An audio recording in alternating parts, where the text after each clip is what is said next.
2024 में लोकसभा का चुनाव और इस चुनाव से पहले राजद अपने आप को मजबूत करने में लगी हुई है, क्योंकि राजद के पास अभी 0 सांसद है और राजद ये प्रयास कर रही है कि हमारे सांसदों की संख्या बढ़नी चाहिए। बढ़नी क्या चाहिए? सांसद जीत कर आने चाहिए। और अब लालू यादव लगातार तेजस्वी यादव से अपने संघर्ष के बारे में बातचीत कर रहे हैं कि कैसे हमें किन सीट पर ज्यादा संघर्ष करना है। और इसी कड़ी में अब हम आपको समझाएंगे कि किस सांसद की, जो सांसद प्रत्याशी थे, उनकी किन सीटों पर कितने वोटों से हार हुई है और राजद को किस सीट पर सबसे अधिक संघर्ष करना पड़ेगा। 19 सीटों पर राजद 2019 में चुनाव लड़ा था और उसकी बद पिट गई थी, यानी कि बहुत बुरी तरीके से हार हो गई थी। एक भी सांसद जीत कर नहीं आया। सबसे अधिक वोटों से अगर किसी की हार हुई थी तो वो बेगूसराय के तनवीर हसन है। जी हां, बेगूसराय के तनवीर हसन की हार हुई थी 4,22,217 वोटों से।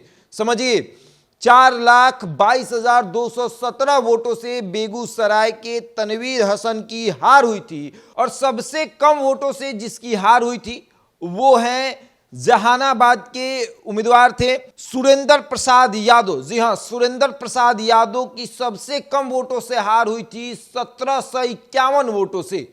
राजद के जो उम्मीदवार हैं सुरेंद्र प्रसाद यादव, उनकी सबसे कम वोटों से हार हुई थी 1751 वोटों से। और सबसे अधिक अगर वोटों से किसी की हार हुई थी तो वो नाम है तनवीर हसन का बेगूसराय से, जो कि बेगूसराय के अभी वर्तमान के सांसद गिरिराज सिंह है। और गिरिराज सिंह को फाइट करने के लिए तनवीर हसन को उतारा गया था। कन्हैया कुमार भी वहां से चुनाव लड़ रहे थे, उनकी भी बहुत बुरी स्थिति हो गई थी। और अब आते हैं कि नवादा से विभा देवी चुनाव लड़ी थी, उनकी भी स्थिति बहुत खराब थी। 3,47,612 वोटों से वो चुनाव हार गई थी। झंझारपुर से गुलाब यादव चुनाव लड़े थे, 3,22,951 वोटों से वो चुनाव हारे थे। भागलपुर से शैलेश कुमार मंडल, जी हां, शैलेश कुमार मंडल की हार हुई थी 2,77,630 वोटों से। वहीं मधेपुरा से शरद यादव चुनाव लड़े थे, उनकी हार हुई थी 3,15,027 वोटों से। और बांका से जयप्रकाश नारायण यादव, जी हां, जयप्रकाश नारायण यादव की हार हुई थी 2,532 वोटों से। जहानाबाद तो हमने आपको बताया ही कि सबसे कम वोटों से वो चुनाव हारे थे। जहानाबाद वाले सुरेंद्र प्रसाद यादव जो हैं वो 1751 वोटों से चुनाव हारे थे। वहीं सिवान की अगर बात करें हिना साहब की, हिना साहब जो हैं वो 1,16,958 वोटों से चुनाव हार गई थी। वहीं अगर बात करें आपको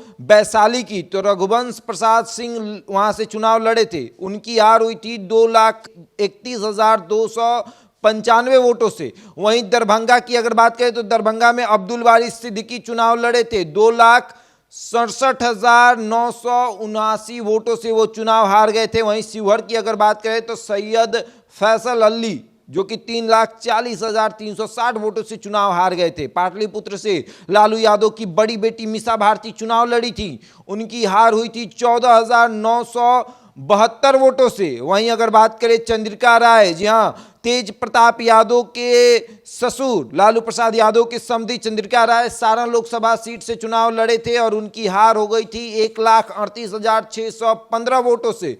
वहीं गोपालगंज से सुरेंद्र राम जो है वो चुनाव लड़े थे, उनकी हार हुई थी 2,86,434 वोटों से। वहीं अगर आप बात करें महाराजगंज की तो महाराजगंज में रणधीर सिंह, प्रभुनाथ सिंह के बेटे रणधीर सिंह चुनाव लड़े थे, उनकी हार हुई थी 2,30,772 वोटों से। वहीं हाजीपुर की अगर बात करें तो शिवचंद्र राम, जी हां, शिवचंद्र राम वहां से चुनाव लड़े थे और उनकी हार हो गई थी 2,05,449 वोटों से। सीतामढ़ी की अगर बात करें तो अर्जुन यहां से चुनाव लड़े थे और अर्जुन की हार हुई थी 2,50,539 वोटों से।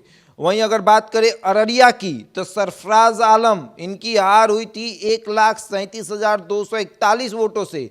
और अब आते हैं बक्सर से चुनाव लड़े थे राजद के वर्तमान के प्रदेश अध्यक्ष जगदानंद सिंह, उनकी हार हुई थी 1,17,609 वोटों से। ये है 19 प्रत्याशी जो कि 2019 में चुनावी मैदान में उतरे थे और इनकी हार कितने वोटों से हुई है आपने देख लिया।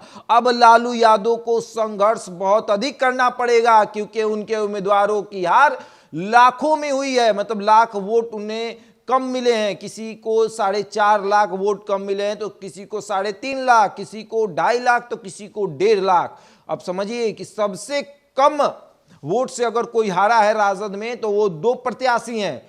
पहले हैं सुरेंद्र प्रसाद यादव जिनकी हार 1751 वोटों से हुई है, और दूसरे नंबर पर लालू यादव की बड़ी बेटी मीसा भारती आती हैं जिनकी हार 14,972 वोटों से हुई है, लगभग 15,000 वोटों से हार हुई है। तो ये 2 प्रत्याशी हैं जिनकी कम वोटों से हार हुई है, लेकिन राजद के जितने प्रत्याशी 2019 में मैदान में उतरे थे सबकी हार लाखों वोटों से हुई है। और अब आगे देखिए क्या होता है। बहरहाल इस खबर में इतना ही, बने रहे हमारे साथ और देखते रहे द इंडिया टॉप।